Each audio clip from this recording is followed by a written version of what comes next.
Subscribe to Mufti Akmal Mujahid online and press the bell icon for more videos. السلام علیکم ورحمۃ اللہ وبرکاتہ۔ جویریہ حسن چکوال سے یہ بہن سوال کرتی ہیں کہ کیا عورت ایام مخصوص یعنی حیض و نفاس کے دنوں میں کوئی وظیفہ پڑھ سکتی ہے یا نہیں؟ اس حوالے سے شرعی حکم کیا ہے؟ پلیز مہربانی کر کے رہنمائی فرمائیں۔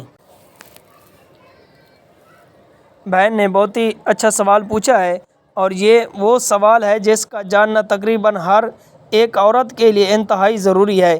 دیکھیں، اس حوالے سے سب سے پہلی بات تو یہ دھیان میں رکھیں کہ شریعت مطہرہ میں حیض و نفاس کی حالت میں کون کون سے کام کرنے سے منع کیا گیا ہے، یعنی شریعت نے کون سے ایسے امور ہیں جن کے کرنے سے حیض و نفاس کی حالت میں عورت کو روکا ہے۔ اگر آپ اس بات کو سمجھ جائیں گے تو پھر آپ اپنے اس سوال کا جواب آسانی سے سمجھ جائیں گے۔ اب شریعت مطہرہ نے حیض و نفاس کی حالت میں عورت کو ایک تو نماز پڑھنے سے روکا ہے، دوسرا عورت حیض و نفاس کی حالت میں روزہ نہیں رکھ سکتی۔ اسی طرح حیض و نفاس کی حالت میں نہ تو قرآن کریم کو دیکھ کر اور نہ ہی زبانی پڑھنا جائز ہے۔ حیض و نفاس میں قرآن کریم کا چھونا بھی جائز نہیں۔ حیض و نفاس والی عورت مسجد میں بھی داخل نہیں ہو سکتی۔ اسی طرح اس کے لیے طواف کرنا بھی جائز نہیں ہے۔ حیض و نفاس کی حالت میں جماع یعنی کہ ہم بستری کرنا بھی جائز نہیں ہے۔ تو یہ وہ گنے چنے چند ایک کام ہے کہ جن سے شریعت مطہرہ نے عورت کو حیض و نفاس کی حالت میں کرنے سے روکا ہے۔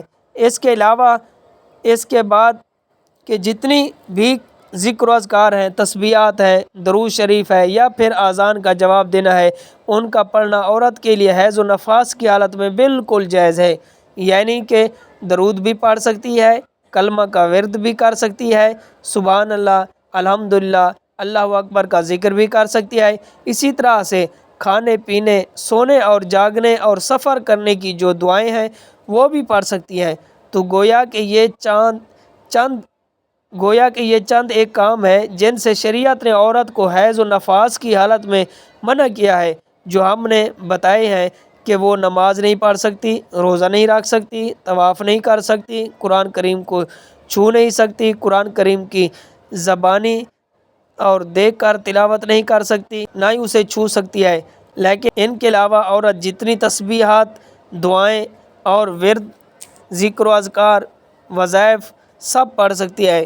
اگر ایک بات یاد رکھیں، قرآن کریم کا بطور تلاوت کرنا تو جائز نہیں، مگر بطور دعا قرآنی آیات پڑھ سکتی ہیں، جس طرح سے یا پھر اسی طرح سے لا الہ الا انت سبحانک انی کنت من الظالمین، یہ آیات دعا کی نیت سے بطور دعا یا بطور وظیفہ پڑھنا جائز ہے۔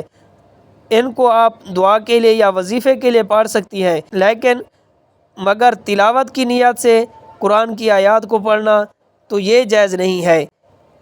لیکن ذکر و اذکار، دعائیں حیض کی حالت میں پڑھنا جائز ہے۔ امید کرتا ہوں کہ یہ باتیں آپ کو سمجھ آ گئی ہوگی۔ اللہ تعالیٰ عمل کرنے کی توفیق عطا فرمائے۔ Subscribe to Mufti Akmal Mujahid Online and press the bell icon for more videos.